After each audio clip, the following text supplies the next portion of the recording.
Mari sini. Aku nak cerita gosip baru politik di Malaysia. Nak tahu, ikuti terus pendedahan ini bongkar sampai terlondeh.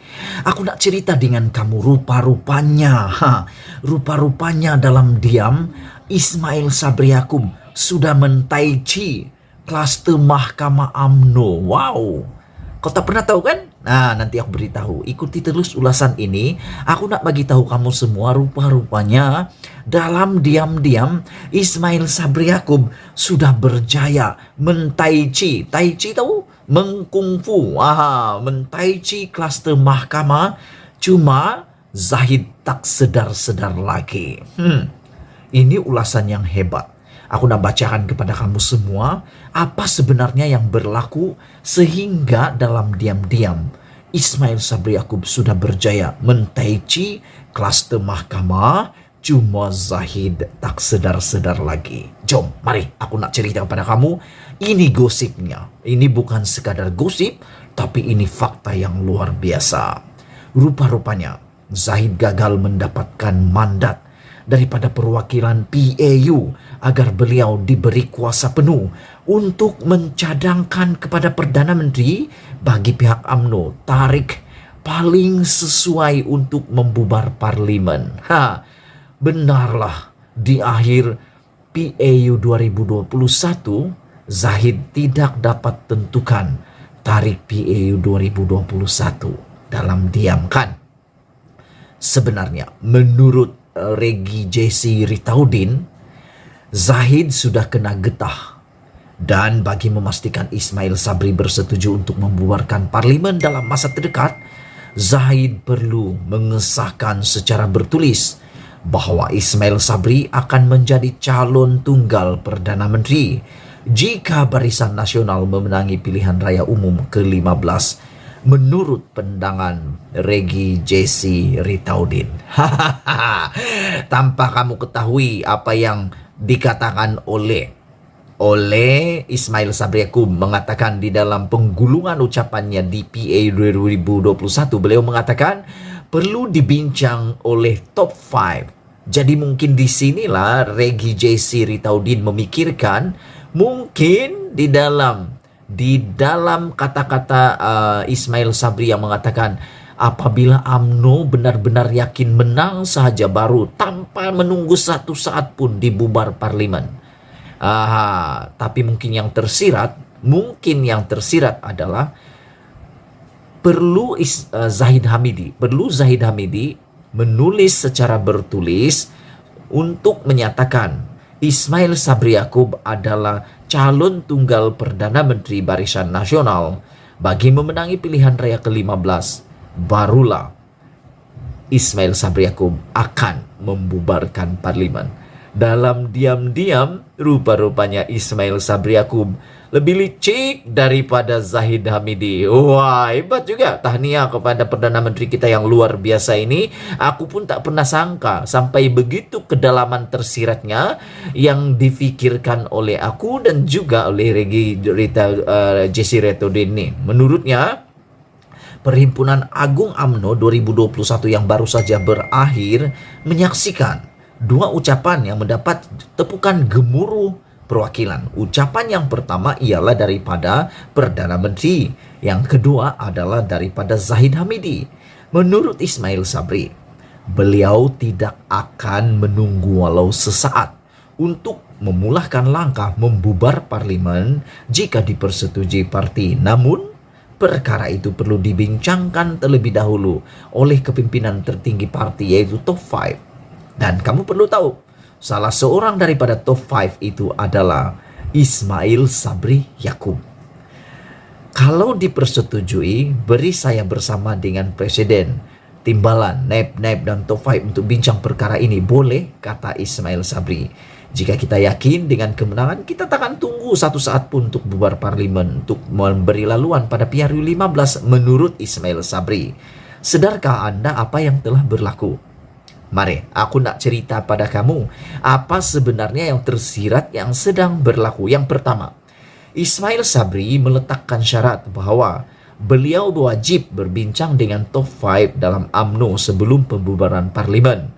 dibawa ke Majlis Kerja Tertinggi MKT Parti dan seterusnya ke mesyuarat kabinet. Namun Ismail Sabri sendiri merupakan ahli top 5 dan keputusan akhir sama ada menasihati yang di-Pertuan Agung atau tidak berhubung pembubaran parlimen terletak di tangan Ismail Sabri Yaakob selaku Perdana Menteri. Jadi maksudnya apapun kau jerit-jerit, apapun kau bising-bising, kalau selagi Ismail Sabri Yaakob tak nak menasihati yang di Pertuan Agung untuk membubarkan parlimen, nada maknanya. Tak ada maknanya, bosku. Yang ketiga, makna yang ketiga. Ini bermakna Ismail Sabri merupakan ahli top 5 terpenting dalam soal pembubaran parlimen. Dan disebabkan itu, beliau mesti yakin sepenuhnya bahwa Barisan Nasional akan menang jika parlimen dibubarkan awal. Anda faham itu? Kalau tak faham, begini ceritanya. Dalam 5 orang top 5 itu, memang paling tinggi pangkatnya adalah Zahid Hamidi, Presiden UMNO. Tapi yang hanya boleh membubarkan parlimen adalah Ismail Sabri Yaakob. Nah, disesuailah apa yang Zahid Hamidi katakan. Ismail Sabri jaga Malaysia, 2 lagi yaitu Tokmat dan Zahid Hamidi jaga parti. Nah, yang ada kuasa dalam negara hanya Ismail Sabri. Jadi yang paling penting dalam pembubaran ini bukan Zahid Hamidi, tapi Ismail Sabri Yaakob. Keempat, kenyataan Ismail Sabri mendapat sambutan gemuruh para perwakilan PAU dan ini boleh diterjemahkan sebagai mandat kepada Ismail Sabri dalam soal pembubaran parlimen. Justru, jika Ismail Sabri tidak 100% yakin Barisan Nasional boleh menang pilihan raya umum diadakan sekarang, tidak ada masalah jika beliau memutuskan sebagai Perdana Menteri dan ahli top 5 untuk menangguhkan pembubaran parlimen sehingga 2023. Tiada masalah langsung. Malah, tidak mustahil Ismail Sabri akan berjaya mendapatkan sokongan majoriti ahli-ahli MKT bagi penangguhan ini. Kerana sebelum ini Zahid sendiri mendapat tentangan ramai ahli MKT apabila mencadangkan pembubaran awal parlimen. Ini masalah Zahid.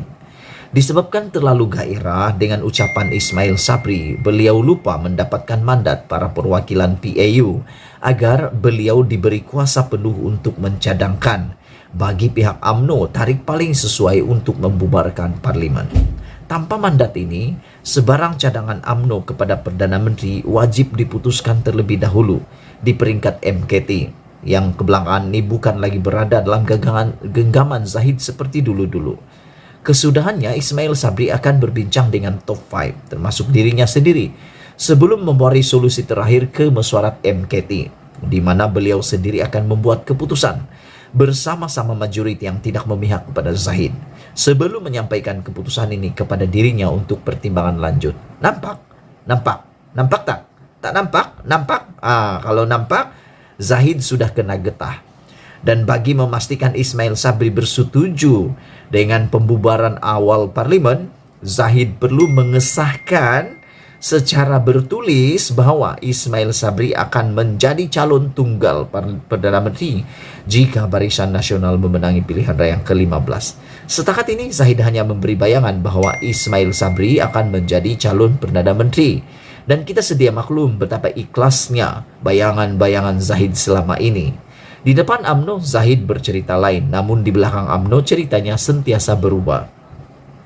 Sebagai contoh, apabila Zahid gagal mendapatkan sokongan ahli-ahli parlimen UMNO terhadap pencalonan Datuk Seri Anwar Ibrahim sebagai Perdana Menteri, beliau mengutus surat secara rahsia kepada pihak Istana Negara. Dalam surat itu, Zahid menipu pihak Istana Negara dan yang di Pertuan Agung. Kononnya, seluruh UMNO menyokong pencalonan Anwar menurut Regi Jesse Ritauddin dalam ulasannya ini.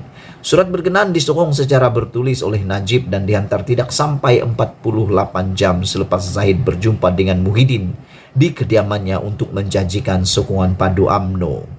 Namun apabila Zahid mendapat pengesahan beberapa ahli parlimen untuk menarik sokongan terhadap Muhyiddin, Zahid tiba-tiba membuat pusingan dan memberikan sokongan padu terhadap pencalonan Ismail Sabri sebagai Perdana Menteri. Inilah Zahid Hamidi. Hari ini dia boleh membantu Anda dan menipu rakannya yang lain. Esok dia boleh membantu rakan yang ditipunya itu dan memperdaya Anda. Semuanya bergantung kepada apa yang menguntungkan Zahid. Coba bayangkan, bagaimana jika Barisan Nasional menang pilihan raya umum ke-15 dan Zahid tiba-tiba mencalonkan Muhammad Hasan atau Datuk Seri Najib Tun Razak sebagai Perdana Menteri? Inilah yang Ismail Sabri perlu fikirkan. Dan saya percaya beliau akan hanya bersetuju dengan pembubaran parlimen jika beliau diberi hitam putih oleh Zahid sebagai pengesahan kepada pencalonannya sebagai Perdana Menteri. Dokumen inilah yang akan menjadi talian hayat Ismail Sabri selepas pilihan raya umum ke-15, andai kata Zahid tidak menepati janji dan cuba mencalonkan Najib atau Muhammad Hasan sebagai Perdana Menteri. Akhirnya Zahid kena getah. Itulah tajuk ulasan topik hot kita malam ini, yaitu Ismail Sabri berjaya tai chi kelas di mahkamah, cuma Zahid tak sedar-sedar lagi. Zahid sudah kena getah, dan bagi memastikan Ismail Sabri bersetuju untuk membubarkan parlimen dalam masa terdekat, Zahid perlu mengesahkan secara bertulis bahwa Ismail Sabri akan menjadi calon tunggal Perdana Menteri jika Barisan Nasional memenangi pilihan raya umum ke-15. Sebelum kita berpisah, sila tinggalkan komen Anda di ruangan bawah ini. Tekan butang subscribe supaya Anda dapat isu-isu hangat, topik-topik hangat. Apalagi ya, cerita-cerita hangat, gosip-gosip hangat tentang politik Malaysia. Sekian dulu untuk kali ini. Bongkar jangan tak bongkar, ulas jangan tak ulas. Bongkar sampai terlondek. Kita jumpa lagi. Shh, diam-diam kau.